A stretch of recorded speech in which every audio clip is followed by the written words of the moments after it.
बेटा हमने लेसन पढ़ा, अब लेसन में से क्वेश्चन क्या क्या बनेंगे। पहला क्वेश्चन क्या हो जाएगा, वर्ण किसे कहते हैं, वर्ण किसे कहते हैं।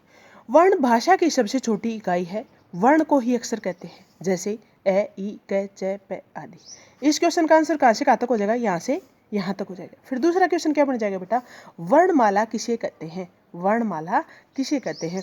वर्णों के समूह को वर्णमाला कहते हैं, वर्णों के समूह को वर्णमाला कहते हैं। वर्ण दो प्रकार के होते हैं, वर्ण दो प्रकार के होते हैं, कौन कौन से बेटा, स्वर और व्यंजन, स्वर और व्यंजन। तीसरा क्वेश्चन बन जाएगा बेटा, स्वर किसे कहते हैं, तीसरा क्वेश्चन बन जाएगा, स्वर किसे कहते हैं। स्वर किसे कहते हैं बेटा, स्वर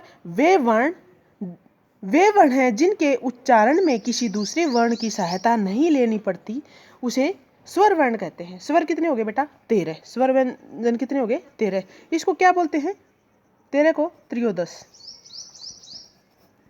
13 को संस्कृत में क्या बोलेंगे, त्रयोदश। ऐसे लेकर औ तक ये हो गए 13। हिंदी में 11 होते बेटा, संस्कृत में 13 होते। फिर अगला क्वेश्चन बन जाएगा बेटा,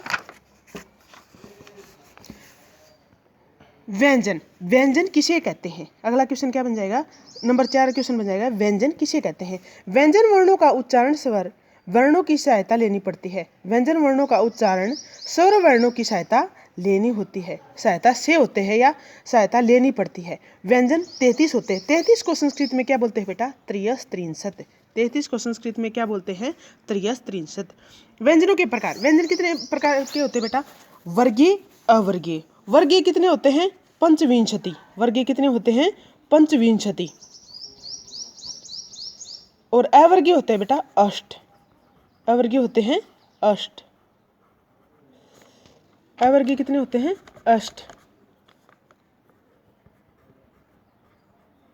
8। फिर इसके कितने भेद हैं बेटा, 3, कौन कौन से, स्पर्श अंतस्थ ऊष्म, स्पर्श अंतस्थ ऊष्म। फिर स्पर्श व्यंजन के ये लिख के, स्पर्श व्यंजन के हेडिंग डाल के फिर ये सारे ऐसे बनाना है।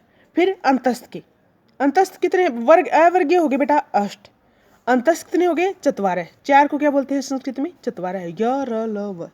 फिर हो गया ऊष्म, ऊष्म के कितने हैं, चत्वार, कितने हैं, चत्वार, श श श है। ये बेटा हमने नोटबुक में भी उतारने हैं और ये लेसन पूरा पढ़ना भी है और ये क्वेश्चन याद करने हैं। जो बुक में एक्सरसाइज है वो हम कल करेंगे। गॉड ब्लेस यू बेटा।